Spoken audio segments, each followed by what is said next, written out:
Okay, it's time again for the Press Box Podcast, the college football edition. This is our 150th episode, so we're excited about that. We're going to talk today about the recently concluded week in college football, where we had, I guess it was week 4 in college football officially. We're going to talk about some of those big games. We're going to talk about the quarterback situation at 3 schools, namely at Texas, Notre Dame, and Oklahoma. Talk a little bit about that. We're going to talk about the playoff. We're going to talk about a lot of things related to college football. And then we'll touch a little bit on an interesting story that came out recently about Reggie Bush. So all that more on the Press Box Podcast. Stay with us. Join us every week for this college football podcast. And then, of course, you know about our NFL podcast that also comes out every week now during the NFL season. So without further ado, let's go. Episode 150 of the Press Box Podcast.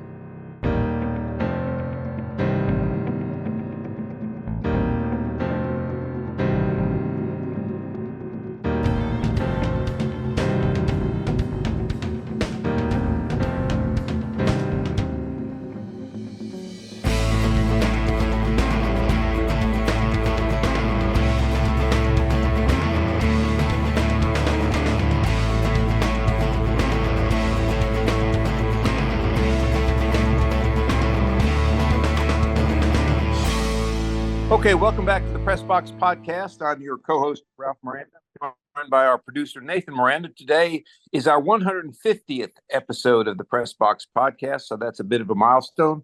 And it's also college football week 4 recap, as we do every week, and reminding everybody to check us out on X at PressBoxPod, on Instagram at PressBoxPod, and of course, the Press Box Podcast channel on YouTube. So, Nathan, not a big week in college football as far as huge games. There were a couple big games, but it really hits its stride next week. But anything from this past week that really interested you or kind of surprised you?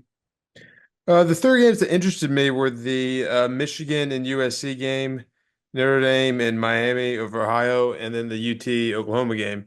Right, I I completely forgot about the Michigan USC game. I forgot that what time it came on, so I missed that one. So I must not right. really want to watch it too badly. And then the Notre Dame game, I watched some of the second half. Um, I kind of watched them put it away, Right, so right. to speak. Even though they were pretty much in control, I think most of the second half. But I'm sure we'll get into that game. Then the Tennessee game was interesting. We'll get into that too, but not sure I still feel any differently about Tennessee. So Right, right. Yeah, exactly. Um, couple games that I thought, even though they weren't games that were on the radar, I thought were a little bit interesting. Clemson beating North Carolina State 59-35. yeah, I don't North Carolina State's a very good team, but still Clemson hung 59 on them, which, I think was fairly impressive. They seem to be bouncing back a little bit from their pasting at the hands of Georgia at the very start of the season. That was kind of an interesting ball game. The other game that I thought was pretty interesting was the USC Michigan game. I got to watch a little bit of that from time to time, in and out of it. Michigan pretty much had the game in hand, and I say in hand, rather comfortably in hand. I mean, at the end of the first half, they were up 14-3. Southern Cal made a pretty good comeback in the third quarter, scoring 14 points. Michigan kicked a couple field goals, so that made it 20-17. And then the fourth quarter was really interesting. Now, the thing about that game that really surprised me, Michigan cannot throw the football. All right, they've got a young quarterback in there now that is not a very good passer. He's a runner. I think they ran it. Let me look at the stats real quick to kind of get an idea of what they did. Yeah, 31. They ran the ball 45 times. The quarterback, let's see. Well, he's part of that. So 45 rushes and only 12 pass attempts. So USC couldn't stop the run. I mean, they ended up Michigan ended up with about 160 yards rushing, most of it in the fourth quarter.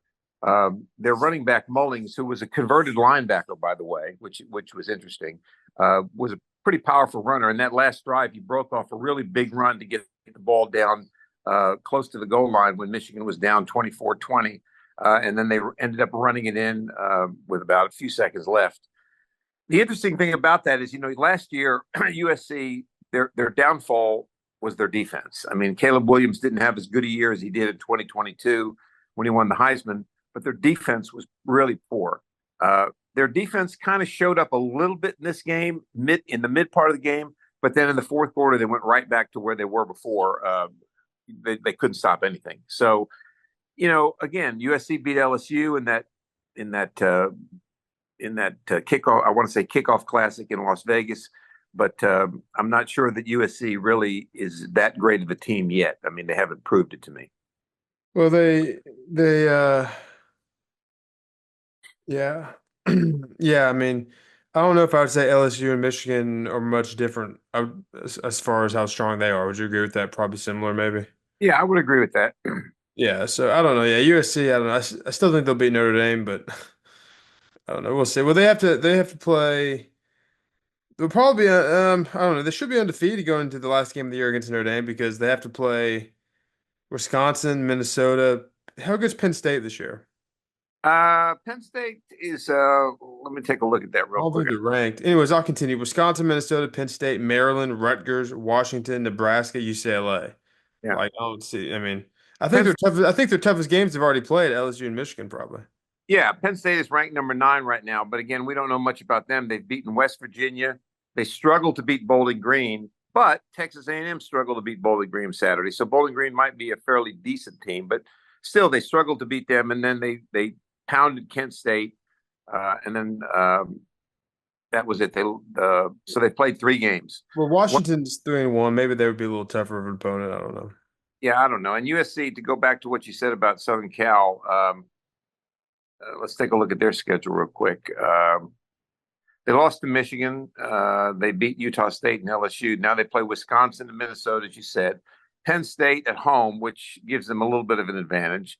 Maryland, Rutgers, Washington, Nebraska, UCLA, and then Notre Dame. So yeah, they don't have that tough of a schedule with their remaining games. So we'll see how that plays out for them. I'll mention one other game that was a surprise that James Madison. I always have known James Madison as like a one of the most dominant FCS teams or one AA teams in my Correct. mind. But you Right. you said they did move up into FBS apparently, right? Right. But still, they beat North Carolina 70-50. 70-50. Yeah. First Yeah. of all, first of all, how is there a combined 120 points in that game? That's pretty amazing. It is. And then second of all, like North Carolina, I know that maybe they're not very good. They're 3-1, but they're an ACC team, and like they're a team that is a pretty big name team kind of. And James Madison scored 70 points on them. I mean, like that's Yeah. something you see, that's a score like 70 points is something you see somebody score against like UTC or like Kent State or one of these type of teams. I don't know. Yeah. I agree with that. I think, and there was a lot of controversy after that game. Apparently, the coach, uh,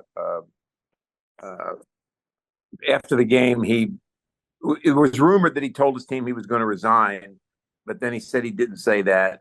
And, but he said, it was hard for them to take that beating, at the hands of James Madison.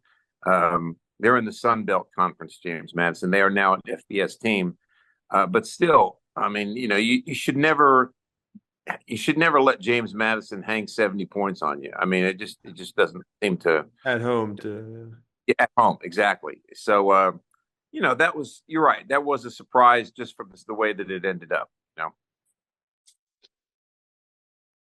But anyway, let's move on to a couple games. Let's start with Tennessee before we get into the Notre Dame game. Tennessee defeated Oklahoma 25-15. They had a 19-3 lead at halftime.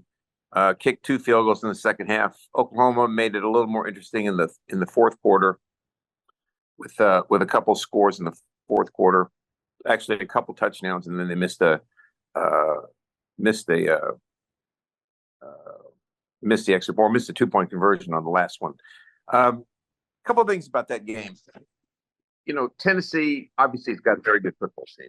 Okay, the defense I think is very strong, and we're going to find out a little bit more about Tennessee coming up because they've got some tough games coming up. They've got this week off, and then they will go to Arkansas, which should not be a problem. But then they have a stretch. They play Florida at home. and Alabama at home, another week off, and then they go play Kentucky at home, Mississippi State, and then they're at Georgia, and then they finish with UTEP and at Vanderbilt. So we're going to find out a lot about Tennessee by the beginning of November because they will have played Florida and Alabama. And then, of course, they'll play at Georgia. We'll find out about Georgia this week. We'll talk about their game coming up with Alabama. So anyway, go back to Tennessee. Good defensive performance. Their offense looks a little bit inconsistent, okay? And Oklahoma, we'll talk about the quarterback and pulling him out. He was a 5-star recruit, and he was Jackson Arnold, and he was considered to be the savior, the next guy that everybody thought at Oklahoma was going to win another Heisman Trophy, like Baker Mayfield, and I always forget that guy's name. The guy back, Sam Bradford, yes, guys like that, but he's not. I mean, he turned the ball. The Oklahoma defense got their offense the ball twice. We watched it inside the 20-yard line by turning over Tennessee. Okay. And he gave it right back to Tennessee, once on a fumble on his own and once on a backward pitch that was totally uncalled for. In fact, the Oklahoma coach said that wasn't even supposed to be an option. So they pulled him out of the game. And I think that tells me that Tennessee, we don't really know a lot about Tennessee. If Oklahoma would have scored on those 2 turnovers, it could have been a tougher game towards the end, but obviously they didn't. So, we'll find out some more about Tennessee coming up. Oklahoma, I think they're in trouble. When you start, we talked about this when we were watching the game. You start changing quarterbacks, and you start get a quarterback controversy, and then your whole team can kind of get torn on that. Yeah, we can touch on that briefly if you want. Like I was asking you how you felt about, pulling a quarterback mid-game. I've never liked that type of thing. If he's your quarterback, you chose him for a reason. Stick with him. Now, Right. if you want to make a change the following week, okay. I guess you have to allow for that type of thing. Even though I still feel like, stick with him for the season if you felt so strongly about him to begin with, and like it just because he has a bad game, like you're gonna start pulling every single position player who has a bad game. Let's say a defensive end has a little bit of a rough game. You're gonna pull him next week. Let's say corner blows a coverage. You're gonna play. Like where does it stop? And I know you said, well, the quarterback touches the ball every play.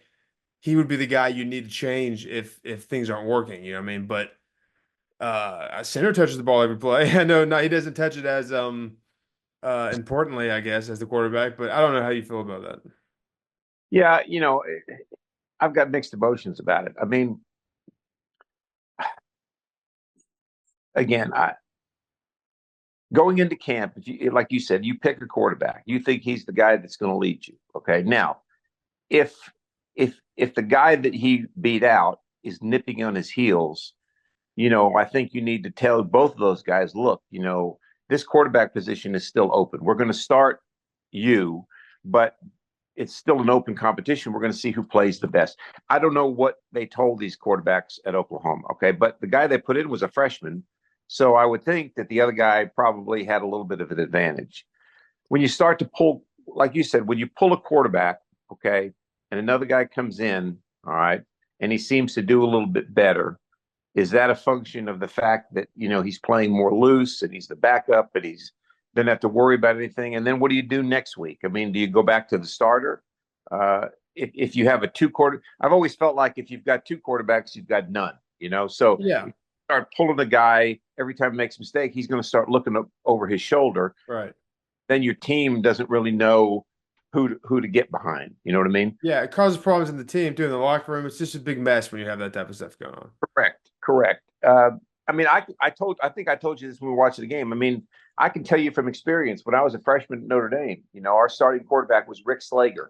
He was a senior. Joe Montana was a sophomore at the time. He had a redshirt year, but he was a sophomore at the time. And Slager was the starter. Montana should have been the starter. Slager got into trouble a few times. We got behind in a couple games, and Montana comes in and leads us back to victory. But the next week, here comes Slager. Well, that tore the team apart because most of the guys on the team wanted Montana to be the quarterback, all right? Devine wanted Slager to be the quarterback. Well, it caused for some very inconsistent play on Slager's part, and it also caused for a lot of dissension among the team. So much so that at the end of the season, we voted not to go to a bowl game. That's how bad it was. So I think it can cause a lot of problems. I mean, if you're going to bring a guy in and he lights up the field, then maybe you made a mistake with your starter. And okay, that's fine if you did that. But then you're going to have to stay with that next guy, all right, Right. and let him run the course. Um, so I don't know. I mean, it's I don't know. I mean, I guess you can look at it both ways. And the Montana story is a little different. I can agree with what you just said at the end there. Like, you correct me if I'm wrong. You said they brought Montana in one game and he came back and won, right? Right. And then he didn't start the next game either, but they brought him in again and he came back and won, right? Right. Right. So they were down when they brought him in both games and they came back and won with Montana. Is that right? Right. We were we Okay. were at North we were at North Carolina and we were down 14-7 late in the game. He came in and threw 2 touchdown passes, Okay. right, to win that. We went to Air Force and we were down 30-10, and he came back and threw 3 touchdown passes and we won 31-30. So it was obvious he was the better quarterback. Right. That was the very next week, right? They chose to start the original guy the following week. Right. Got down 30-10 and brought Montana in again. Yeah, if that type of thing happens, it's obvious. Like, I'm okay with him making a quarterback change, but then you make the change and you don't look back. He's your guy Right. now. You can't flip Right. flop back, and you have to tell the team that, listen, he's the better quarterback. If he's played better, we're going with him. Right. But in a situation like Oklahoma, the Oklahoma backup didn't come back and win or do anything spectacular. No. So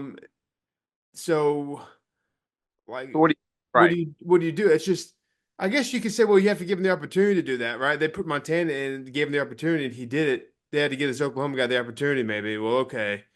I still don't love doing it mid-game, though. I don't know. Like, even in the Montana case, I feel like if I know it turned out well for Notre Dame, but I feel like if the quarterback's playing poorly, stick it out that game, and then next week start Montana if you want. You know. Right. Right. Right. I don't know. The problem for Oklahoma now is going to be this. Okay. The coaches come out and said the position is open right now. Okay. So which means that he doesn't have a starter right now. Yeah. Well, you know, this guy Jackson Arnold, all right. He not only did he fumble twice, he made some very poor decisions on passes. Okay, we saw that. All right. But the question now is going to be: let's say you start this freshman, okay, and let's say he struggles after a couple games. Right. Back to the other guy, he's got no confidence now. I mean, I don't know who this guy is. I don't know what his makeup is, but he's going to be looking over his shoulder constantly, right? And I think that's not good from the quarterback position. You know what I mean? I agree with you. Yeah, I agree with you. And you know that's going to happen too. You know this freshman's going to start to struggle some. He's just Sure he most is. likely, and they're going to pull him when he does. Right. I mean, I guarantee they will, and it's gonna be a mess. And I mean, Yeah, I agree with you. I mean, I think that's exactly right. I mean, you look at Oklahoma's schedule. They're at Auburn this week. Then they host Texas, which, he's going to struggle there. South Carolina, Ole Miss, Maine, Missouri, Alabama, LSU. I mean, you've opened a Pandora's box. I think I agree with you in this case that it would have been better to stick it out with this guy, okay, for that game, for this game. Try to work with him. I mean, because you got Auburn coming up. Auburn's not that good of a football team. See yes, if he can build his confidence up. If you right, make the same mistakes against Auburn, then I think you have to make a change. After yeah. that, stay with it. But now you've opened a Pandora's box, and it's not going to be a good situation. You And know, what do you think about Tennessee's offense? Obviously, wasn't as prolific, not only as they've been this season so far, but as they've been in past years, right? Typically, you know what I right, mean. right. Do you feel like I've heard some multiple comments from people about how they seem to be running the same play up the middle over and over, like, and they weren't really stretching the field a whole lot except for maybe one or two plays. But I felt like when I was watching, I felt like UT was pretty much always in control of the game Right. after the first quarter and a half, maybe especially at halftime. So I feel like after that, I think they were probably just they knew that, hey, what we're doing is working. We're in control of the game.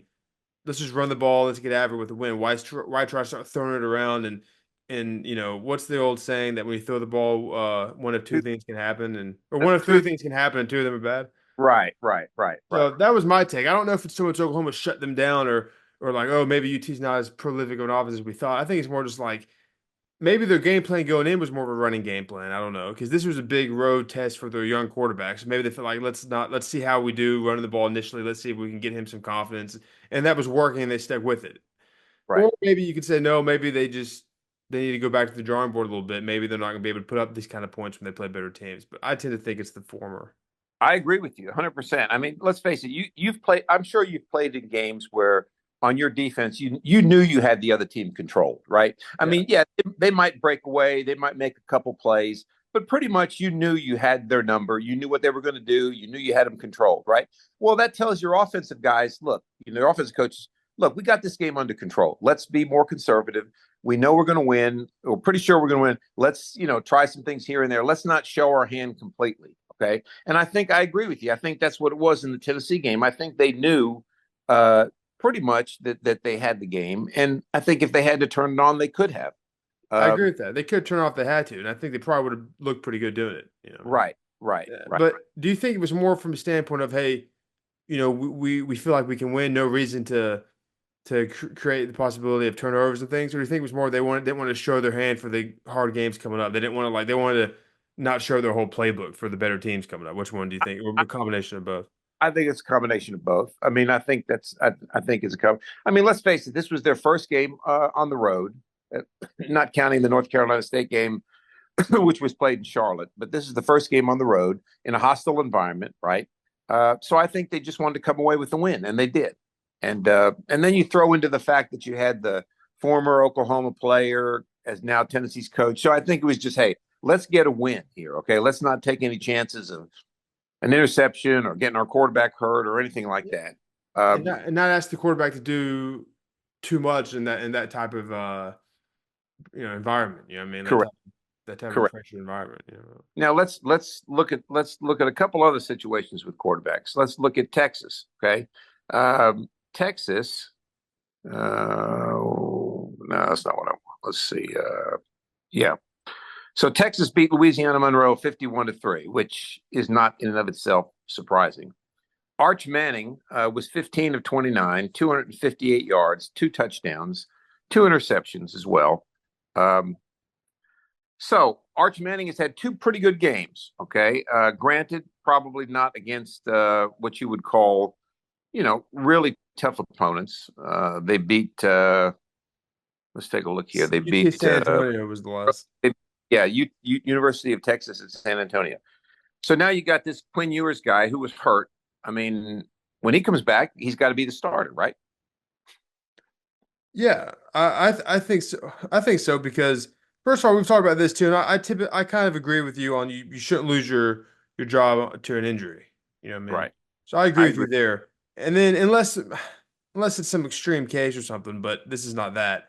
He was playing, as far as I know, very well before he got injured. This It other guy. was. It was. He beat Michigan at Michigan handily. So there's no, I mean, he showed no signs of slowing down. And Manning came in and played well, but he also didn't do anything extra special against like a very tough opponent. He played well, which is good on him, and that bodes well for their future confidence in him. But there's no reason to continue to start him when the other guy's healthy. Right. Um, and I don't think they will. But I think this is really going to help Texas out a whole lot because he's getting this experience now, which they didn't plan to give him, obviously, Right. but he's getting it this year. And then I don't know what this Ewers guy, he's going to be gone next year, right? Yeah, this is his last year. Yeah. So then Manning's going to come in next year then with that extra experience under his belt, and you know, should be great. Well, So, and another thing too, I've always, which kind of to me reinforces the thought that you should never lose your position by injury is if you want a position, whether it's quarterback, linebacker, defensive end, running back, whatever, at the start of camp, your backup is your backup, right? right. If he has to go in, that's his job to perform well, right? Right. I mean, that's his job. But that doesn't mean that all of a sudden he wins the job back. It just Yeah. means that he's done his job. And now when the guy that's injured comes back, he comes back in. Now, if his injury lingers and he can't, that's a different story. But I've seen many occasions where teams won't put a guy back in when he's hurt, which just because the other guy's got a hot hand, and that comes back to bite them, later on down the road. So I I think agree with you. that's Yeah, you can go ahead. Sorry. no, go ahead. No, I agree with you. That's ridiculous. Like you said, it's not a situation like the Oklahoma thing where you're like, well, okay, we're putting your backup in now because you're not cutting it. Let's see what happens. It's not like it's currently a competition at quarterback. He had to go in, and like you said, you expect him I mean, the reason he's your backup is you feel like we have to put him in, he'll perform well, and he did, and that's what you expect. And he goes back on the bench now when the other guy's healthy. That's just how it works. That's what a backup is. You know what I mean? That's exactly right. I mean, that's what a backup is. Um, let's take a look at the third example with quarterbacks. Let's talk about Notre Dame. Notre Dame brings in Riley Leonard from Duke on the portal. Uh, really good quarterback at Duke, big strong guy, can throw the football down the field, can run, so forth. We go to the Texas A&M game. Really didn't throw the ball very well. Made some really good completions late in the game on that last drive, but still the passing game was not all that effective. Then we get that Northern Illinois debacle where he just poor, very poor. Okay, through that poor interception at the end of the game to lose it. We go to Purdue. They don't throw a lot there because he didn't have to, but he runs for 100 yards. In fact, I heard he's been the first quarterback to run for 100 yards in back-to-back games and score touchdown in I don't know how many years. I mean, an unbelievable amount of years. He rushed for 3 touchdowns in that game. Right. But my point is, and then he come out to this game in Miami of Ohio, he did throw 1 touchdown pass, but he also missed a lot of other throws. Now you got a guy on the bench and this is an interesting situation because last year they had Sam Hartman, who they also brought into the portal. Started out well, struggled a little bit. He decides to forego playing in the bowl game so he can get ready for the combine. Well, Steve Angeli, who's been the backup now for, I think this is his 3rd year, he plays the bowl game last year and ends up being the most valuable player in the game. I mean, I think he threw 3 touchdown passes. Well, now you bring in another portal guy, all right? And not only do you bring in another guy, he's struggling now. I mean, he's a runner. Don't get me wrong, he's a great runner, and Angeli's not, but he can't throw the football. And they're going to play Louisville this weekend. They're going to play Southern Cal the last game. They're going to play Florida State. Now, don't get me wrong, Florida State has not proven that they're that good, but they've got some athletes on defense. Teams are going to shut down that run, all right? Now, Notre Dame has not played anybody outside of Texas A&M that has really challenged their running game, all right? Texas A&M did for a while. The other 3 teams were pitiful, okay, when it comes to stopping the run. So you're going to have a guy that can stand in the pocket and can throw the ball down the field. And it doesn't look like Riley Leonard can do that. So the question then to you is, do you bench him and do you bring in another quarterback now, or do you ride it out with him since he was the guy you brought in on the portal? And these are tough questions. This goes back to what I was saying about the Oklahoma one and how I usually don't like making quarterback change mid-season, especially not mid-game, but even mid-season. Right. And I mean, it's going to be hard for Notre Dame to pull him because, I mean, like what you just said is true. And I think fans, if they look honestly at his performance, they have to agree with you. But he rushed for another 2 touchdowns against Miami, Ohio, 143 yards, you know. Right. But again, that's rushing. And he's a quarterback, not a running back. So Right. if it comes down between one guy throws better and one rushes better, you go with the guy that throws better if he's going to play quarterback. You know what I mean? Right. So, in Well, in well, in, and, and in this case, oh, go ahead. no, go ahead. Finish your comment. And in this case, they never did pull him. They didn't pull him in the NIU game. Right. NIU, Northern Illinois University. They didn't pull him in that game. They stuck it out with him, which I'm in favor of, right? Right. And they lost. They didn't pull him the next week, which again, I'm in favor of not making changes. They went to Purdue, they dominated. They handed Purdue the biggest loss in the school's history. All right. Then they come back out against Miami of Ohio. He struggles again. They don't pull him in the game. They stick it out with him, and they happen to win the game. Now I feel like you've given him his chances now. You know what I mean? Like if this was Oklahoma, they would have pulled him during the NIU game. You know what I mean? Right. Which I don't like. So they've given him his chances now, and even though they won at Purdue, even though they won both these last 2 games, I think he's continued to show that he can't really cut it throwing the ball. I think now I'm okay with giving Angeli his shot, starting out. Yeah, starting I out agree. the game. Don't go into the next game thinking or even telling the quarterbacks, well, if you struggle again, now we're going to pull you again. No, just make your decision before the game. You know what I mean? And again, if you make your decision with Angeli and he starts playing bad, you can't really just switch back to the other guy all of a sudden. You know what I mean? Right. That's right. And I think in this case, I don't know. The Arch Manning thing, I'm not sure about in what I'm about to say. The Oklahoma thing, I'm almost positive I'm right. But here you got a guy that you brought in. You know he's got some kind of NIL deal, okay? Well, does that throw a wrench in it? I mean, you're paying him, or somebody's paying him probably big dollars to be there, and you pull him and put him on the bench. I mean, so what is that? I don't know how that factors in, but I That's think the oh, go ahead. go ahead. No, you go ahead. No, I think Marcus Freeman is kind of siding with you, or in this case, he's not going to pull him. He keeps saying he's our quarterback, he's our quarterback, he's a leader, blah blah blah. And I'm fine with that. But at some point, it's going to come back and bite them because you're going to have to throw the football at some point. Okay. Well, Uh, yeah. Go ahead. Well, were you done with your comment? Yeah, yeah. I didn't mean to interrupt you.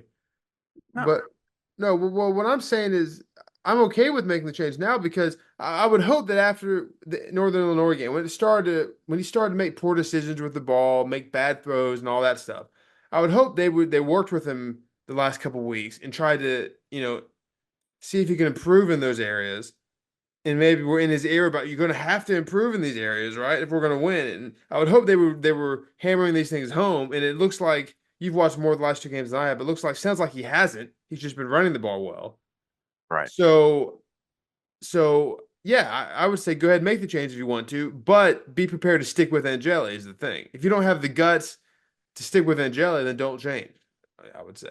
But And the thing that you bring an concerns me extra. though. Good. No, go ahead. You bring an interesting point too about the all the money and stuff. There may be other people in the football staff's ear, like boosters, whoever I don't know, whoever this money comes from, telling Right. them like you can't bench this guy, and I don't know how that works. So Right. Right. I don't know how it works either. But my worry for Notre Dame is you got a Louisville team coming in here this week that's ranked, I think, 15th, one spot ahead of Notre Dame. They're undefeated. They beat Notre Dame last year. They're a good football team, a very good football team. And, if I mean, probably they're going to start Leonard this week. There's no question about that. But Louisville. In other words, these teams now have a roadmap on Leonard, right? I mean, Texas A&M really didn't have one. I mean, they knew what he did at Duke, but they really didn't know what he was going to do at Notre Dame. Now you've got 4 games under his belt where he can't throw the ball very well right now, but he can run. Well, they're going to take that away. They're going to design their defense to take that away. They're going to put 8, 9 guys in the box, and they're going to force him to throw. They're going to say, look, if you're going to beat us, you're going to beat us throwing the football. And if you can't do that, they're going to lose that game. And if they lose this game this week, they're done. I mean, it's over as far as the playoff. I mean, they could still have a nice season, but it's over.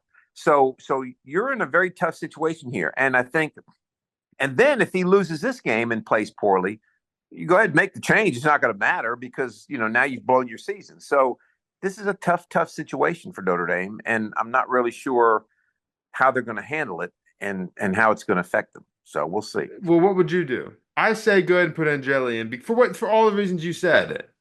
But I what would you say? I would. I'd put Angeli in. I mean, listen. I just got done saying a little while ago that if you have 2 quarterbacks, you have none. But But if you have 2 quarterbacks that have two totally different skill sets, then that's a different story. You know what I mean? You can put one guy in, to throw the football if you need to. You put the other guy in to run the football. I mean, very easy to do if you want to, but should, not you, probably not a good thing. you're suggesting like using them both throughout the game whenever you want to throw the ball or run the ball. Is that what you're saying? Yeah, why not? I mean, and you could even have Leonard throw some passes that were fairly easy passes to keep the defense honest. But it's obvious he can't throw the ball down the field very well, and Yeah. that's the problem. Yeah, I don't love the dual quarterback like thing during a game, but that's just me. But again, but when you said the comment, if you have 2 quarterbacks, you have none, I took that more to mean if you're flip flopping, if you don't, I mean, if you play one guy one week, one guy the other, if they Right. both have like if they're both like you said similar kind of quarterbacks, I don't think this is in this case. If you put Angeli in, you have one quarterback. It's Angeli now. You know what I mean? Right, right. And So and and he's mobile. I mean, he's not a runner. He can't run like Leonard does, but he can get away from the pass rush but and run a little bit. I, So I think he's the guy. I'll say this too, though. I have no idea. I don't do. I'm not watching their names practices. So Right. maybe I mean this Angelic guy's probably been getting some fair. I know he doesn't get first team reps. I'm sure, but he's. I mean they've seen a lot from him in practice in the offseason especially. I'm sure, even though there wasn't really competition right going in the Well, season. they saw a lot from him in the bowl game last year. The guy But was the MVP of the bowl game. yeah, I mean, so that that should tell you enough about him right there. That's a good point. It was positive in the bowl game, so they should know enough. I'm just saying that for whatever, I don't know what practice is like. If for some reason he doesn't look sharp this whole season in practice, I don't know. But I'm willing to bet that's not the case if he looked good in the bowl game. But I would say that's probably true, and maybe it'll all be a moot point after this week. Maybe Leonard will come out and play really well, and it'll be a moot point. But I don't know. Tough situation there for Notre Dame. It's just a tough situation. But anyway, let's pivot a little bit here. I want to talk about something. Go back to the Tennessee Oklahoma game. You and I were both watching it, and Oklahoma had three or four guys go down with. I put "go down with injuries" in quotation marks. One guy, one of them was really suspect. He gets up, he looks over at the sideline, and as soon as he does, he just drops down. Okay, and the concept, and Herb Street basically said it was unethical as what, which I thought was an interesting comment to say on national television. But defenses now are using that to stop fast-paced offenses. Because if a team is running, if team like Tennessee likes to up tempo, right? Up tempo all the time. And if your defense is getting tired, you just have a guy drop down and pretend he's injured. And the staff has to come out and look at him, and it slows the game down. So my question to you is, do you think that's a problem, or do you think that's just something that you have to deal with? I don't know if it becomes very prevalent throughout college football, it's a problem. But Right. is it like I don't know if I see it all that often. I mean, or is it just because not many teams are so successful with an up-tempo offense is why you don't see it much? Or am I wrong? Do you see it all the time? Yeah, I don't know. Well, I haven't seen it a lot. Here's the problem with it. Okay, you were aside from that one guy who made it look painfully obvious, right? He gets up, he starts to walk back to the huddle, looks over the sideline, he drops down. That looks bad. But let's say you got a defensive guy that's a smart guy, right? He goes in, he makes a tackle, and he stays down on the ground. Now, how are you going to say he's not injured, right? I mean, now he's going to have to stay out of play at least. But my point is, you can't really say, well, that guy's faking it. We don't know if they're faking it or not. And that's the problem with saying it's unethical, because you don't know if they're doing it for that reason, right? They may be, but you really don't know. And that's the problem with it. Well, I don't think it's a problem I think when people say unethical, they're saying if they're doing it for the wrong reasons, it's unethical, which Right. I think that's true. I don't know if ethical is the right word. It's unsportsmanlike, I guess. Right. That's a Um, yeah. Um, if they're doing it for the wrong reasons, I think you can say that it's unsportsmanlike. But you're right. You're never going to know if they're really hurt. You know what I mean? And that's right. why you can never really get it out of the game, because how are you going to throw a flag and say, no, I don't think you're really hurt, or no, I mean, and imagine all the stuff that's going to come out of that. Let's say that there's an important moment in the game and they decide, oh, that guy's not really hurt, they throw a flag, right? And then let's say Right. like after the game against MRI, it turns out he fractured his fibula or something. You know what I Right. mean? Like it's going to look horrible on Yeah. the conference wherever that happens, you know. So you just can't start throwing flags for it and stuff. And if you want to tell them, listen, we can't be doing this, you can do that all you want to for optics, but teams are going to do what they want because they know you can't police it. Right. Like I said, I think it is a problem if it's a very prevalent thing, and maybe it is a very prevalent thing. I just feel like I don't know if I see it like a whole lot to think like it's a really big issue. You know what I mean? But then even if it just happens a couple times against a team like Tennessee, then I mean Tennessee fans obviously have the right to say this is a problem, because a couple times is all you need maybe to slow down an offense and change a game. You know what I mean? Right. Right. I mean, and it's been done before. I know Yeah. it's been done before, and it probably will be done again. And the thing is, you can't really police that. I mean, it's and this is the problem with social media, right? I mean, I've read some things that fans are saying, oh, they ought to make the guy sit out the rest of the game, or make him sit out the Well, next two. Well, you can't do that. I mean, well, first of all, you don't know if he's really injured or not, and how can you do that? well, that's interesting. That's interesting. How about this? How about this? He's gonna have to sit out of the play, right? If they have to come to him anyways. Right, at least to play. Right, What if you make him sit out the rest of the drive? and That that's way, that possible. way, if he's actually injured, he won't be going back in the rest of the drive anyways, right? If he actually has Right, an injury, so that is, correct.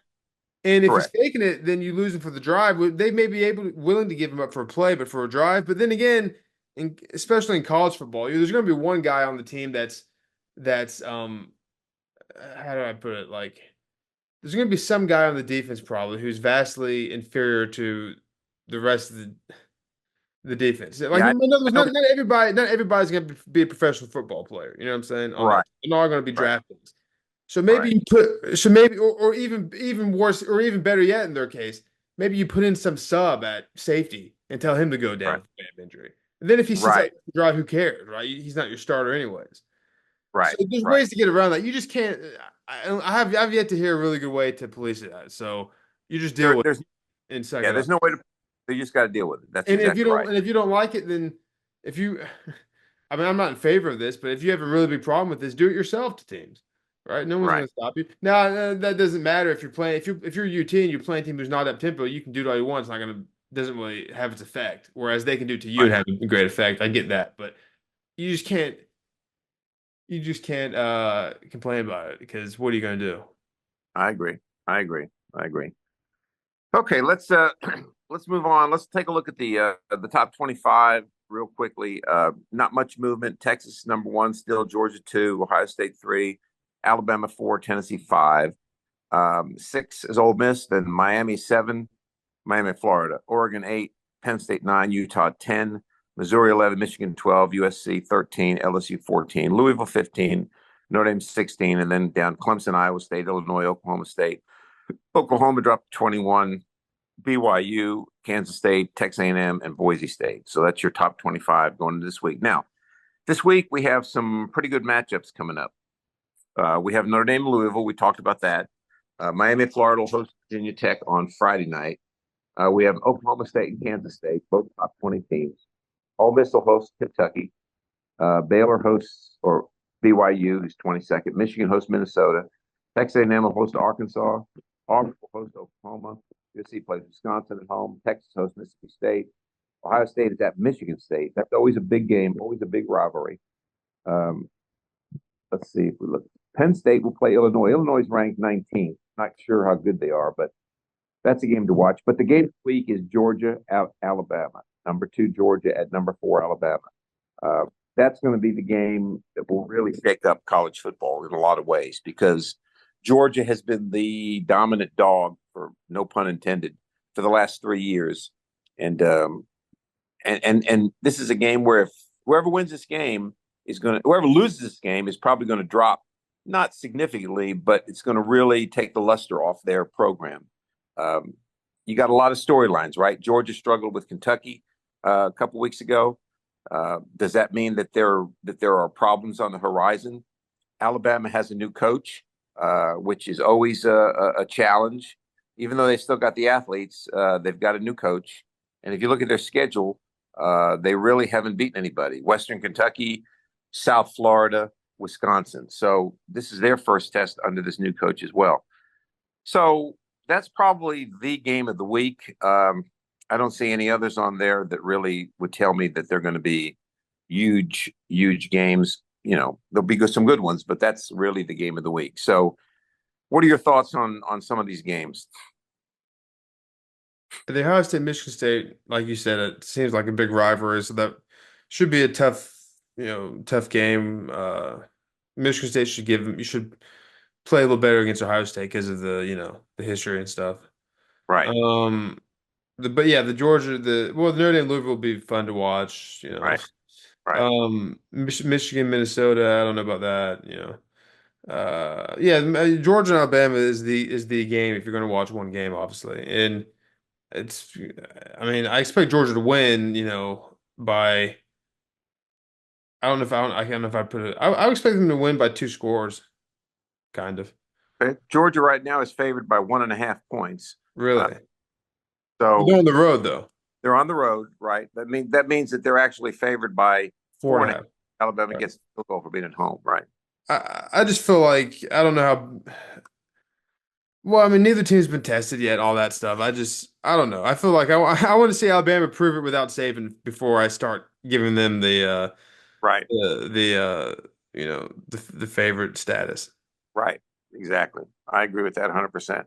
LSU plays South Alabama. That should not be a big test for them. I mean, we've got some good games, but I don't see anything aside from that one and the Notre Dame Louisville game that really jumps out at me as being, a must-watch football game. And of course, we'll get into some bigger games as the season moves on here. But that would be it for me, I guess, as far as big games. So, anything else that interests you before we call it a podcast?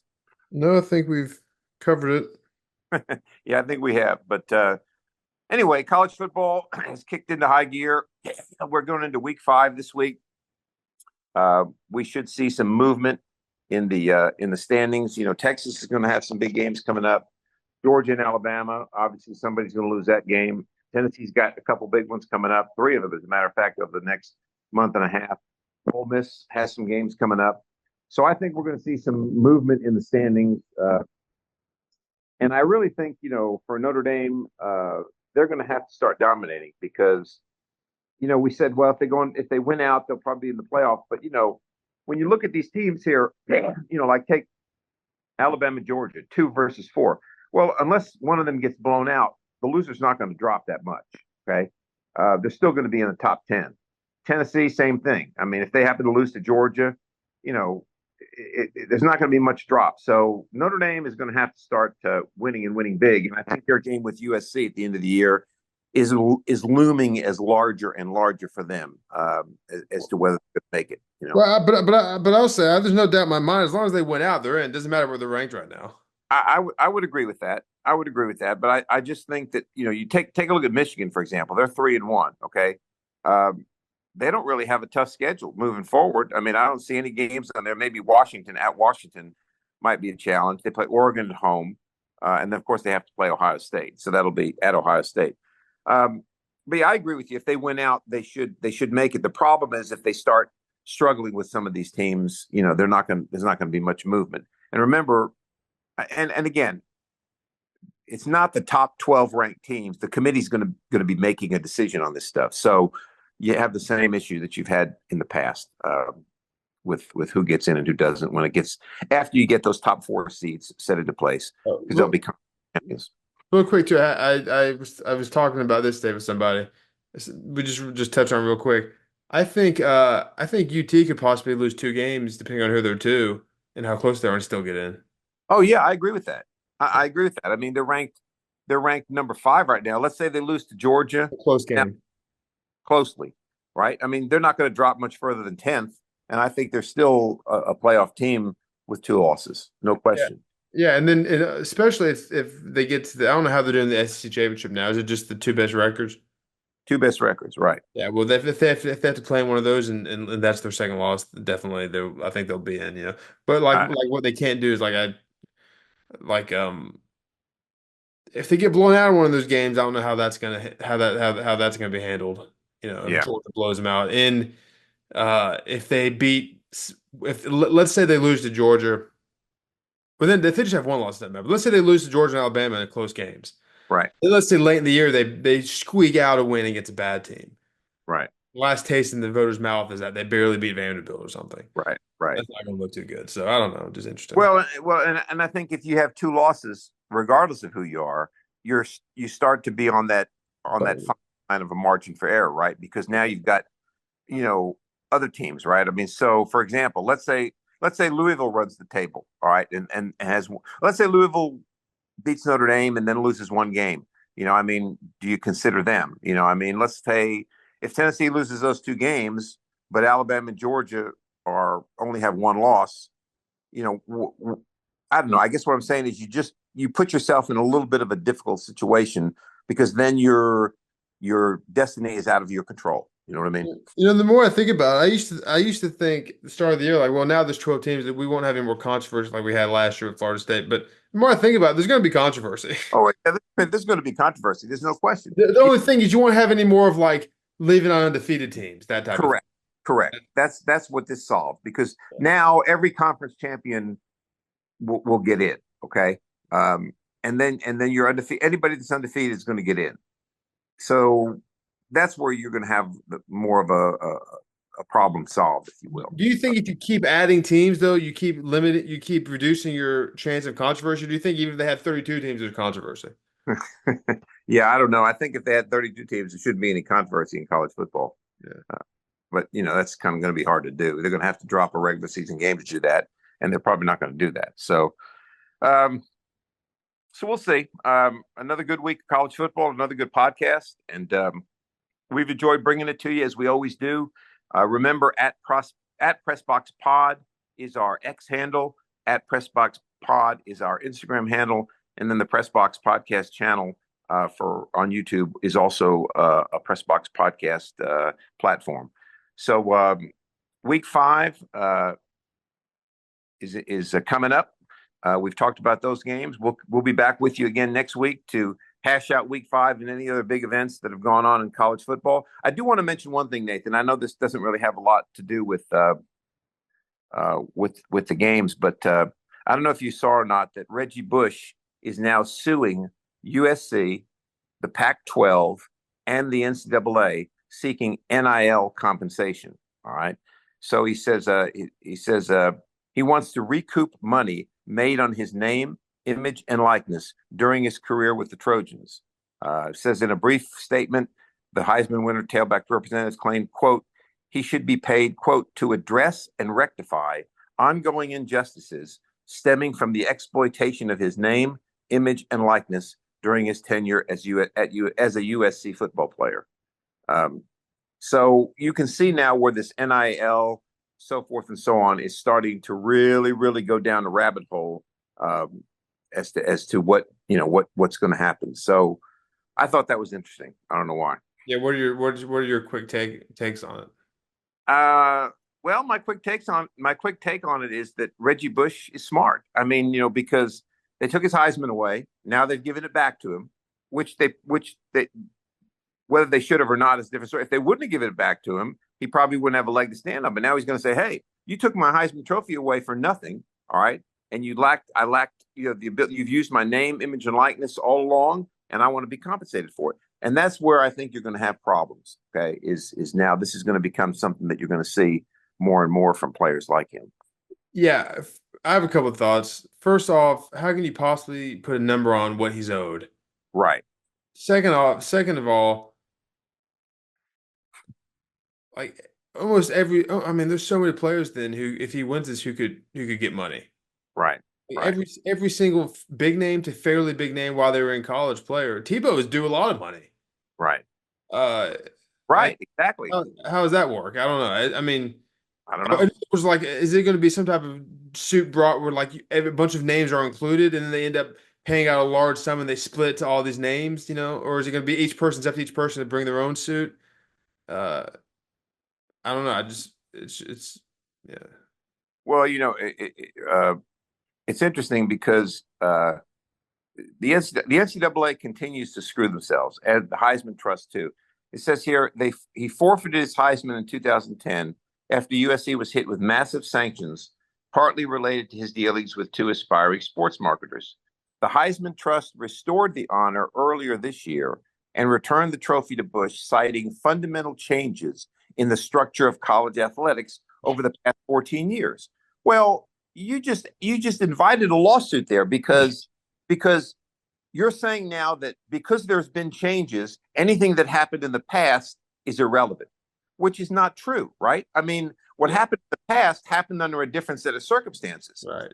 Took somebody's Heisman away today, that would be a problem based on the way things are going today. But they just open themselves up with that by making that kind of statement, and I think that's the issue. And who knows? I don't know. I'm not close to USC, so I don't know if over the years that he didn't have his Heisman and they were told to disassociate themselves from him, if they still sold jerseys with number 5 on them, all that kind of stuff. If they did, then they opened themselves up to this lawsuit as well. Were they told to distance themselves from him? They were told to distance. Oh, okay. Yeah. Well, yeah. I don't know if they sold the jersey or not. They may have. Yeah, I didn't know exactly what the Heisman Trust said, but you're right. If they're almost better, they would have been better off just to never restore his Heisman because, like you said, that at least sets the standard of we thought he broke rules at the time. It doesn't matter if things have changed. He broke rules at the time. Right. Right. I don't think they should have ever taken it away from him. But because it's about what you do on the field, not about if you took money or not. But Exactly. but still, yeah, they should have seen this coming.